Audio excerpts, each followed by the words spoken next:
Ladies and gentlemen, introducing the Making the News panel. Like when I close my eyes, don't even care if anyone sees me dancing. Like I can't fly, and don't even feel touching the ground. Good morning, everyone. So exciting to be here. It's a great morning here in Salt Lake City. This hotel is phenomenal.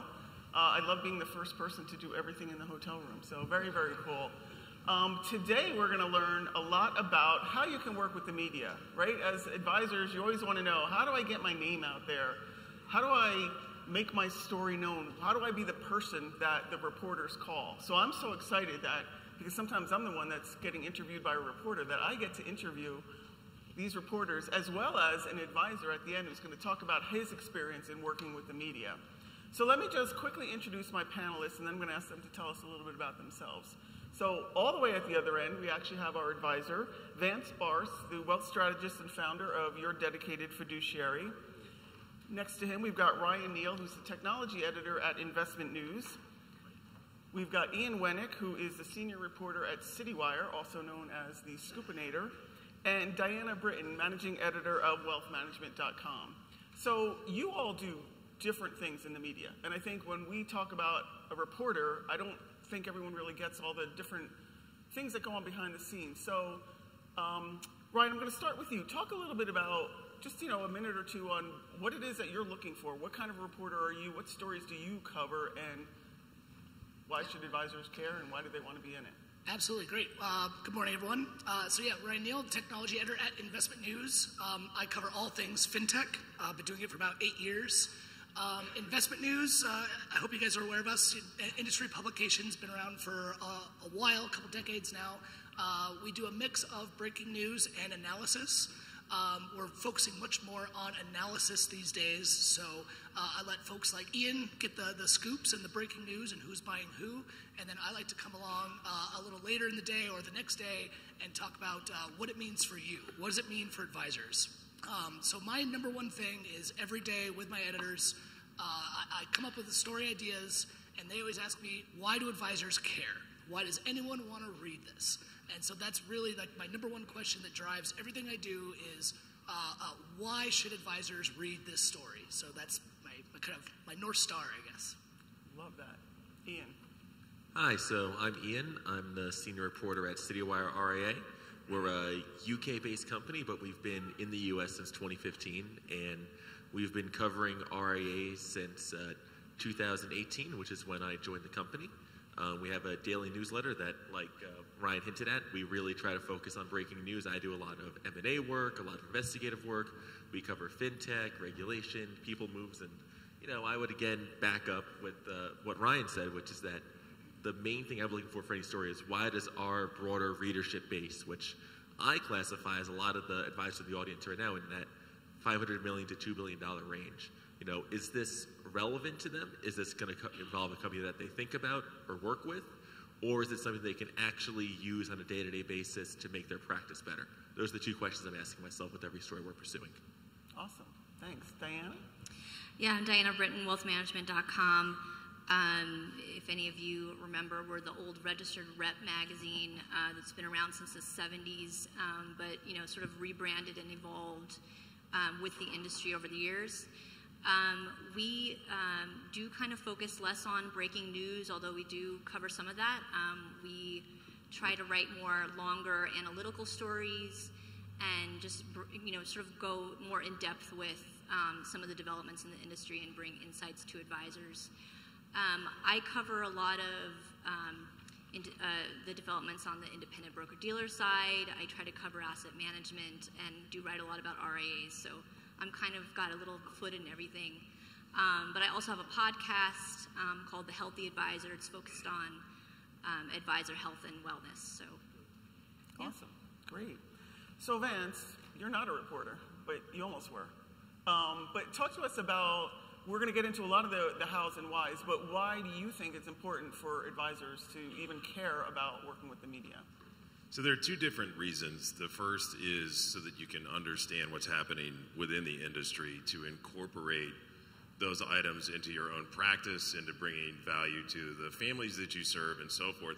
And the second is because if there's something unique that you do, or if you have a particular expertise in an area within investing or financial planning, it's very important that if you want to convey that message to the public, to boost the public's knowledge, and even the knowledge of other financial advisors, that you leverage the relationship with various members of the Fourth Estate in a way that everyone wins. Because newsflash, this just in, we don't even teach financial literacy in this country. So how is the public supposed to know the difference between a great financial advisor and a not so great financial advisor? Because you could have three different people whose cards say financial advisor. One only sells whole life insurance, not knocking it necessarily. One only does stuff. Shows are at 7 and 9, folks. Remember to tip your, anyway. You know, the second person might only do commission-based REITs, and then the third person does truly holistic financial planning, which everyone says that they do, but they look at tax returns, they look at estate planning documents, and they bring maximum value to their clients. And so it's so important that if you have idiosyncratic knowledge that others don't, that you form a strategic alliance with journalists so that, again, everybody wins. And that's a great lead into the next question. So for all the reporters here, how does an advisor in this audience build a relationship with you? Right? How do they get to know you? How do they find you? Who wants to start? I'll start. Okay. I mean, so for me, you know, it's a combination of, you know, social media, meeting people at conferences, you know, just word of mouth, getting to know people. But I think, you know, what I'm looking for in a relationship with a source or an advisor is, you know, I'm sort of looking for a stable of advisors that, you know, I can call them up anytime and ask them, you know, questions about any sort of story I'm working on. And they'll be straight and honest with me about what's going on. You know, if they don't want their name used, maybe they'll talk to me on background, meaning I wouldn't use their name. But yeah, I mean, it would be great to like have, you know, your cell phone number in my phone, and I can just call you and not have to go necessarily through a PR person, because that just sort of adds time to the whole process. So, you know, Vance's number is in my phone, for example, and I, you know, call him, you know, just call him directly, because we're busy people, we're constantly on deadline, and so, yeah, just to be able to have quick access to you folks. Yeah, I mean, I would back up what Diana said. I mean, I have probably a Rolodex of a couple dozen people in my phone that I'm probably constantly texting on a daily or weekly basis. And so the two types of advisors that I'm trying to talk to or get to know, they fit into one of two categories, or both at once. Either scale, so you have enough influence based on your sheer amount of asset under management, or you have a really interesting niche. So if you're someone who's trying to build a relationship with me, whether it's being introduced by someone who I already have a relationship with, or a pitch to their PR person, a cold email on social media, you know, if you're working with an already large institution, that's going to make me more inclined to want to talk to you. But if you're doing something that's really differentiated and unique, that's going to help you stand out as well. So those are the two kind of characteristics I'm looking for. Yeah, mine's a bit different because as a technology reporter, you know, I'm writing about companies like Riskalyze or, you know, any of the technologies you guys use. I'm not an advisor. I don't use those technologies at all. So I'm really looking all the time for boots on the ground financial advisors that can tell me what's working well, what's not working well, what are your concerns with this technology. The way I like to tell advisors is, you know, name whatever your custodian or your broker-dealer or any technology company you work with. If you're having an issue that's not getting solved, you might not be able to get on with the CEO and talk to them directly. I can a lot of the times. And if I'm hearing problems consistently from advisors, that's a story for me. I can raise that issue and, you know, maybe we can get changed. So I like to hear from any of you guys about what you're doing day to day, what's going well, what's not working well. And I think the main way I find relationships is events like this, talking to people, going to watch baseball games after the conference at the bar is great. Social media works great. I know a lot of folks that I Twitter DM for, you know, quotes or to hop on the phone all the time, as well as some of the the media, I don't know what you call them, like the press room websites out there. FPA has a good one that's really helpful. XYPN has one that's really helpful where I can kind of put out a blast and say, hey, I'm writing about X, Y, and Z. Who could talk to me? But the number one thing is, as Diana said, getting back to me quick and honestly. If I have to be like, hey, I could talk to you, but I have to go through compliance first. Sorry, I got to get the story done in an hour. I don't have time for that. So if you could just hop on the phone with me and chat, that's A number one right there. That's great stuff. So you're all right with folks starting to DM you on Twitter and reach out to you on LinkedIn and all of that. That's awesome. So yeah, actually, real quick to that, one thing that's super helpful is if there's a big story happening, like say, Schwab buys TV or whatever, something that's in the news, yeah, right, that we're all reading about, we're all talking about. If you reach out to me and say, hey, if you're writing about this, I've got stuff to say. Oh my God, you're making my life so easy with that right there. So awesome. So Vance, I want you to tell the story of how you do a lot of work with the media. Do you care to share a story of maybe how you formed a relationship with one of the media that you talk to often? Sure thing. It was all by accident. So journalists, and I can't emphasize this enough, are very hardworking, very busy people. Breaking news doesn't wait, right? By show of hands, who here has a compliance department? Okay. All right. Again, I'm here all week, folks. Anyway, so get to know your compliance nuances so that you can figure out how to navigate the various and sundry requirements that your compliance department has, because it's really important.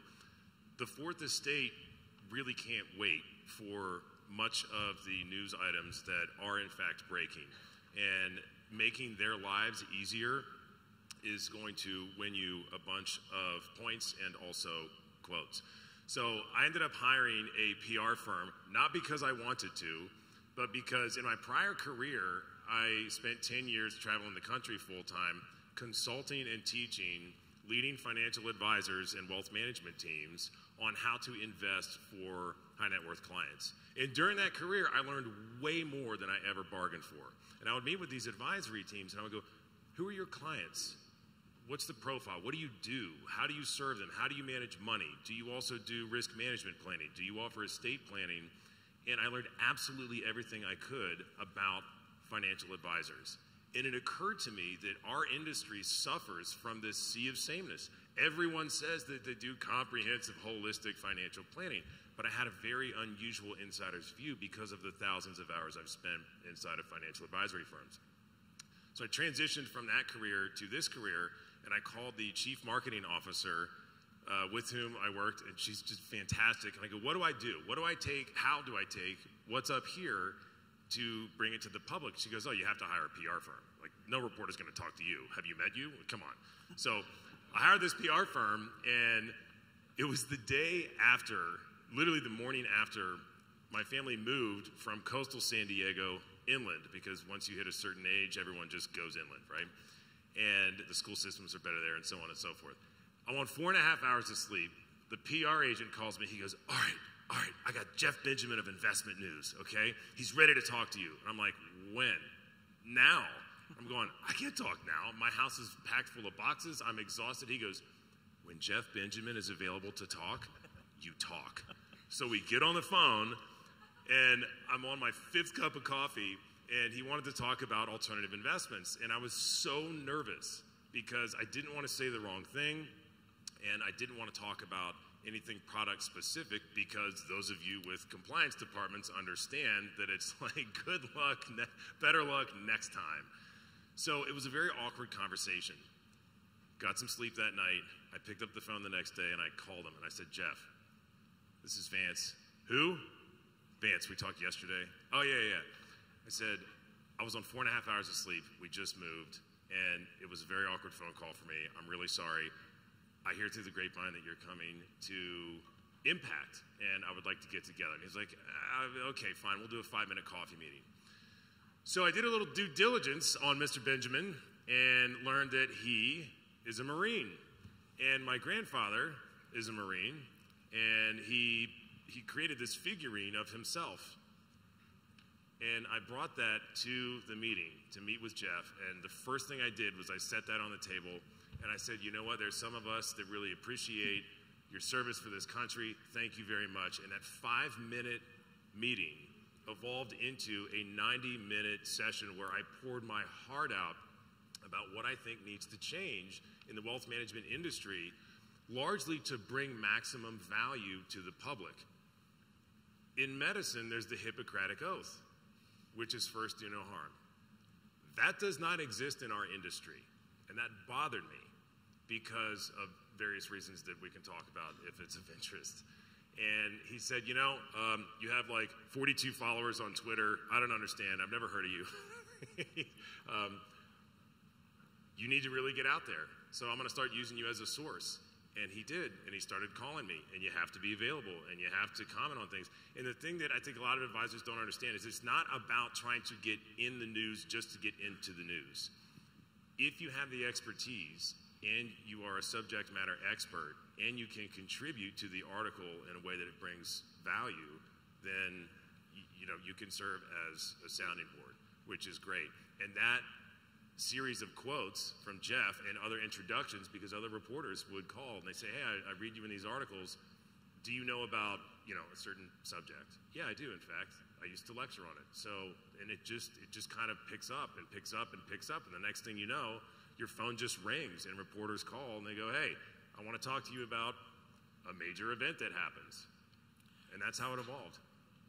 That's great. So how many of you in the audience work with PR firms? Wow, not a lot. So what do you prefer? I know you, from a speed and efficiency, right, you want to just talk to the person. Is it ever better to actually go through a PR firm from a messaging perspective, right? Vance talked about being nervous, right, the first time you talk to a reporter. Do you feel you get a cleaner message if you go through the PR firm, or do you really just want to hear it from the source and you'll figure it out in your story later?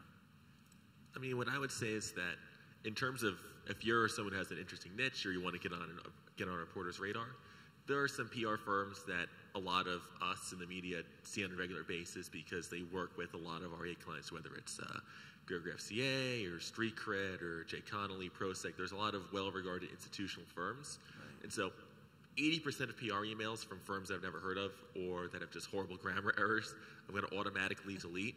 Okay. But if it's coming from someone that I know and have a good report with, I'm going to at least take a look at it. So, I mean, my goal is if someone gets on my radar through a PR firm, that I can at least walk them through how talking to a reporter is not like talking to the boogeyman. That's great. But then my goal is long run to build that sort of direct line of communication with an advisor or a consultant, whoever's using that PR firm. So you can use both. Right. Like if there's something that's breaking that I need to get in touch with right away, then I'm going to try to reach out to that person directly. But if it's something like a magazine piece, something that's more analytical, I don't have a crazy hard deadline time, then I'm more than happy to kind of go to that front door and work with the PR firm and do it more on those terms. Yeah, I would just say that if you're, just starting out and haven't worked with the media before, a PR firm is a good way to get started. And some, it's no surprise that, I think that the best PR professionals are former journalists because they know how we operate, they know what makes a good story, and I would just say, think about, look at how they conduct their business, look at their past campaigns, and really think about, does this person know journalists that will return my phone calls? Because there's just so many small PR firms out there, and we constantly get calls. And so if they know journalists, if they have relationships with journalists, that's really what you want to look for. Yeah, I mean, I see some of my favorite PR folks in the crowd, and they have the job of emailing me every single integration that one of their clients has with Riskalyze or otherwise, which don't make necessarily for great stories, but that's part of the job.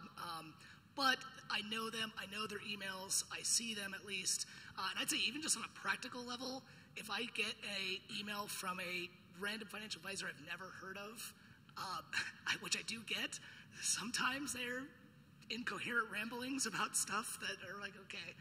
Sometimes it just goes straight to my spam folder, to be totally honest, and I won't see it. So there's at least that practical level of if you do work with an agency, you can be assured that your message is going to get seen. And then same as I was talking about earlier and kind of what you guys said, When there is a big story, they know it for sure. So there are some firms out there that will actively call me or email me and say, hey, Ryan, if you're writing about this, I've got X, Y, and Z clients that are happy to talk about it right now. And that's just, it's easy for everybody because they know you're ready, you can have your message prepared, I know what I'm looking for, etc. So there's that practical element that makes it really useful. But then there's the other side to it. When it's speed involved and I just really need to talk to somebody right away, the direct call is always good. That makes sense. So just for the audience, we're going to reserve some time at the end for questions. So if you've got some, think of those in about 5 minutes or so. We'll open up the audience. I think there'll be mics out there. So what about damage control? So what happens when there's a story that comes out that maybe presents an advisor or a firm in a not so favorable light, whether it's warranted or not? How should an advisor deal with that? Yeah, I'll start, I guess. The bad news comes with the good, right? And I think what I would say is don't avoid the media if something bad happens.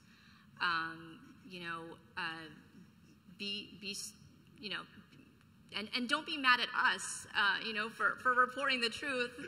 That's our job. So, I would just say, be straight with us and tell us, be honest and tell us what happened. And I think that people will appreciate that.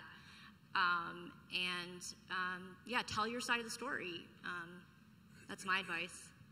Yeah, I have a lot of experience writing those stories. But I would say that through kind of working through those kind of processes, the thing that always helps and always makes a story is a lot of advisors, I think, when it comes to stories like that they don't want to write about, they think that, one, if I don't say anything, they won't write it with that. They won't write it, which is not true. Or they think, if I stonewall, they're trying to come in from an angle of, I want to kill this. I don't want this to ever happen and keep it from coming out. Like, that's not going to happen. If I'm reaching out to you at that point, we already have the goods and it's going to run. And what you can do, though, is if there's a story like that, if you talk to us and engage, you at least have some input. You can have your side represented. So, for example, back in 2020, we did a lot of stories on RIAs that had some institutional backing that took out PPP loans.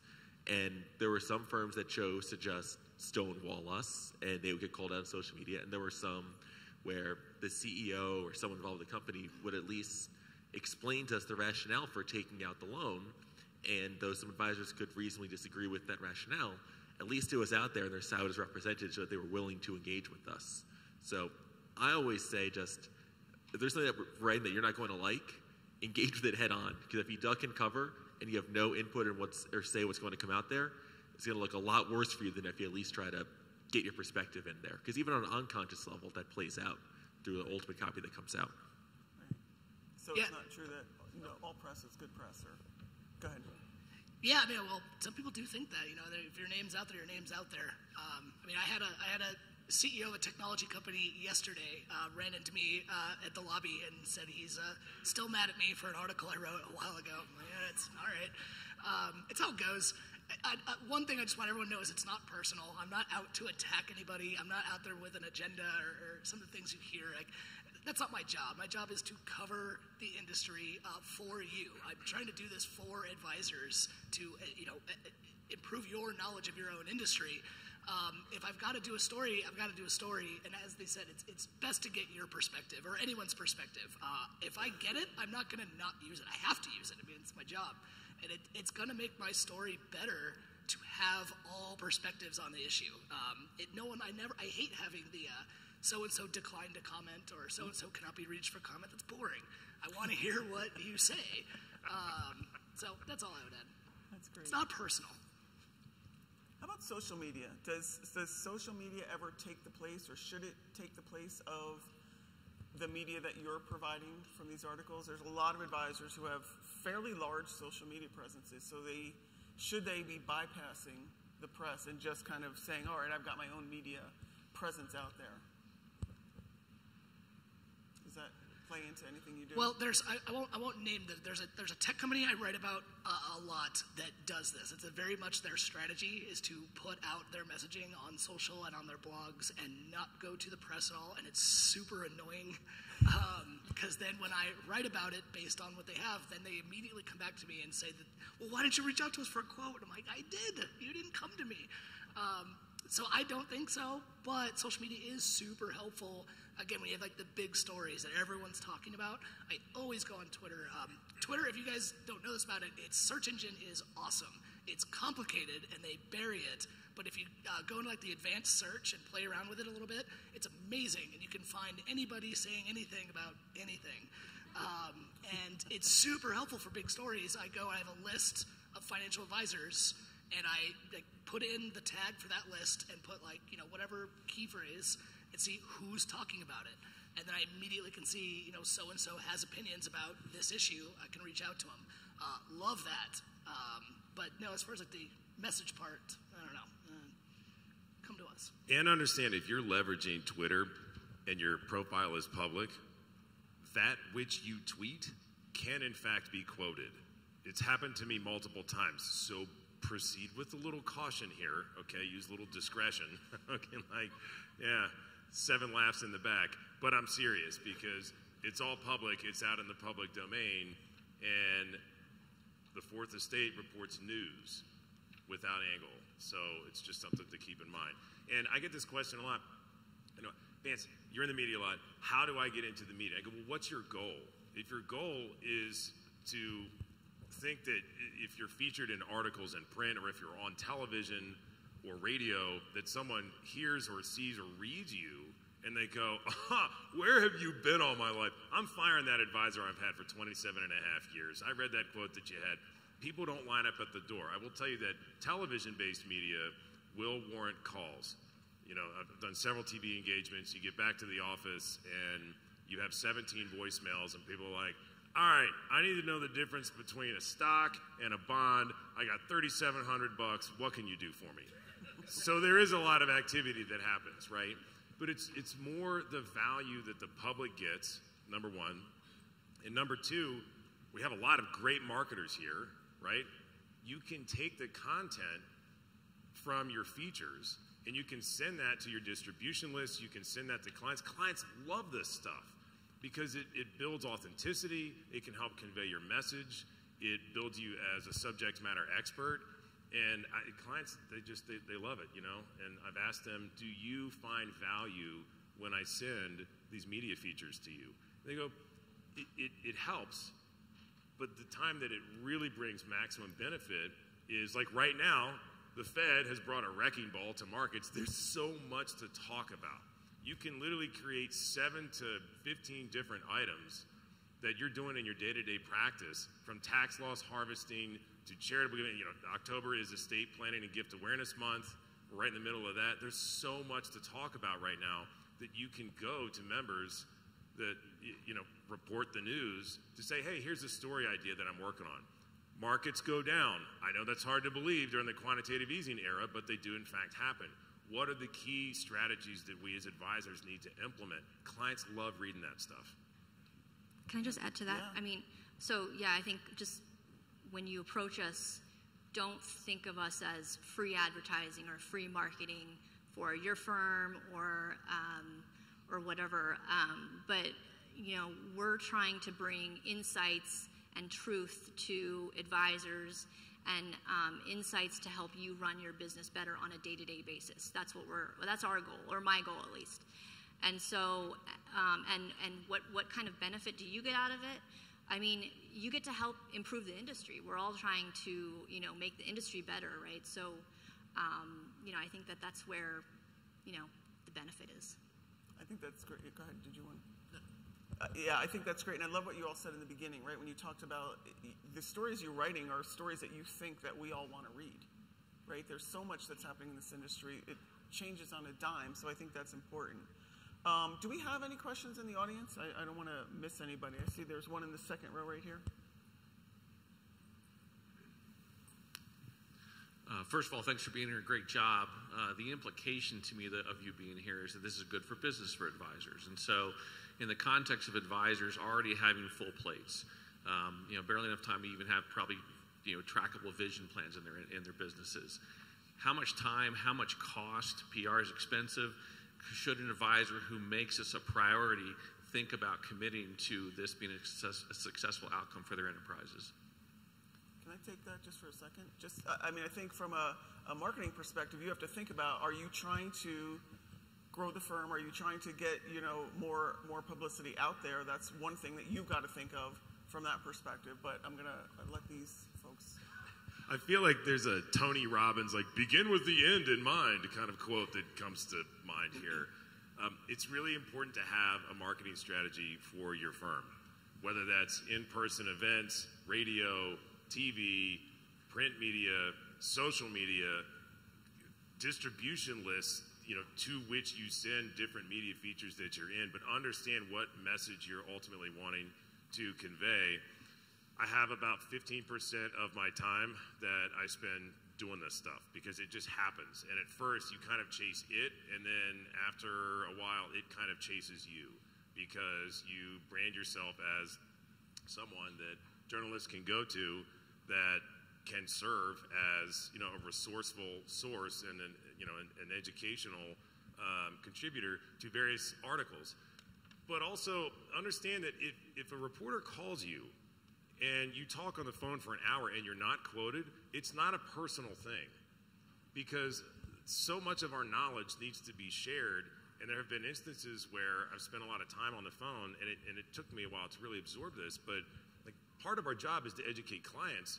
Why not take that to journalists and understand that you might not get quoted, initially. They don't owe you that quote, right? But you cultivate a solid relationship with them, hire a great PR firm. Those introductions, it saves years of trying to build an organic, connection with various members in the fourth estate.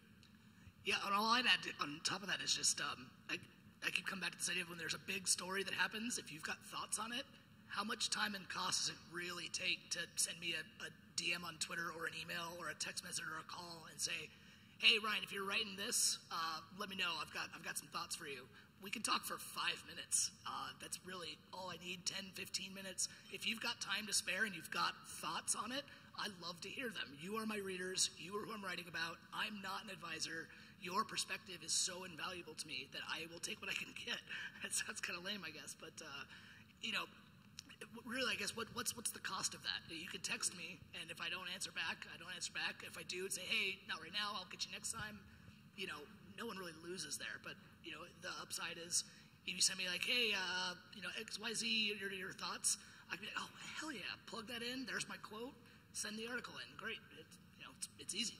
Yeah, it's a question of how much time you can spend, as much or as little time doing it as you want to. I mean, there are sources of mine where I'll talk to them on the phone for 45 minutes every Friday, every 2 weeks. Mm-hmm. There are some people that I just communicate with via text. There's people that I've never met in person. Like Ryan said, I mean, when I was covering sports, I would do interviews in the locker room that would wrap up in 2 minutes and 30 seconds. So, a lot of this stuff, if you really want your perspective out there, you can make the time. If you want to put an hour a day into it, you can. If you want to put 2 minutes a day into it, just texting on someone, catching up, you can. It's as much or as little as you want to. That's great. Do we have any? Another thing I wanted to clarify is we have a question in the back. I mentioned 15% of my time. I don't mean 15% of my 10 to 12 hours a day because I'm very much in growth mode. My firm serves 58 families around the country. When it comes to marketing and custom content and video and working with reporters and all the stuff that we do, that's typically what it averages out to be. And it's completely worth it. Was that your question? Other questions? There's one. We've only got a minute left, so. Okay. My background before Wall Street was Hollywood press, which always is in search of scandal. And dozens of film, TV, music figures have been affected by the Me Too movement, had their, history kind of shamed. You don't get that outside of maybe Jeffrey Epstein in Wall Street. And it's interesting. I've seen some reports on how it really hasn't affected Wall Street the same way. Do you think the financial press has a different kind of relationship with its sources that are more cordial, or is it just not in search of scandal? I'm sure I heard the question. I'm not really sure I understood I couldn't hear all of the questions, so I don't know if... I couldn't hear the question either. Yeah, because you repeated, I couldn't hear the question. Maybe with the microphone just a little closer, sorry. The sound is hard up. No, I was saying I come from the Hollywood press where they're always in search of scandal. And, you know, the number of people in Hollywood have been affected by the Me Too movement, time's up. But you don't get that in Wall Street. You know, outside of Jeffrey Epstein, there hasn't been a whole lot that has shaken up Wall Street in the same way. And I was wondering if financial press has a different way of covering that they're to maintain a more cordial relationship with their sources. I think Wall Street absolutely does have that problem. I don't think it's immune, and we'll cover it. Yeah, we had the Ken Fisher story last year. That was big for all of us. We're very busy on that. I would say that I don't know the answer to necessarily why maybe there's less of it. Maybe there's just more reporters covering that area than there are financial advisors. But I mean, I can tell you right now that if I knew of a scandal with a big name in the industry, I will 100% do everything I can to cover it, and I'd love to. And I have done stories on that. But it comes down to sourcing. I'm not going to run a rumor. I'm not going to run. One person says a thing to me, and I go with the story. That I always have multiple sources, corroborate it as much as I can. But I would say all of us would. Absolutely, I'll jump Diana on that. has. Yeah, I mean, I think I've seen stats out there about how women in financial services are less likely to come forward about, sexual harassment or whatever it is that they've experienced. So maybe that's part of the problem. I don't know. Yeah, and I do think it gets covered a little bit more on social. I know Sonia Dreisler has a column, and she's actually covered a lot of things. So it's not that it doesn't get covered. Maybe it's not getting covered as much in the mainstream. I do know that, as a result of some of the coverage that was happening a few years ago, right, that's why you see anti-harassment policies at all of our events, and there has been some change, much, much more to go. But I don't know that anyone's shying away from it. But yeah, I mean, but that's part of it, right? So there's a million stories to tell.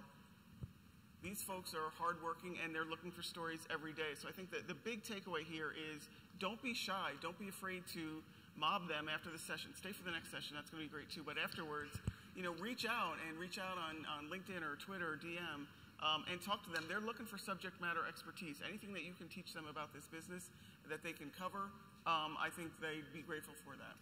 So I want to thank you all. This has been a fantastic panel. Thanks to Risco Eyes for bringing us all on board, and have a great rest of the conference. Thanks.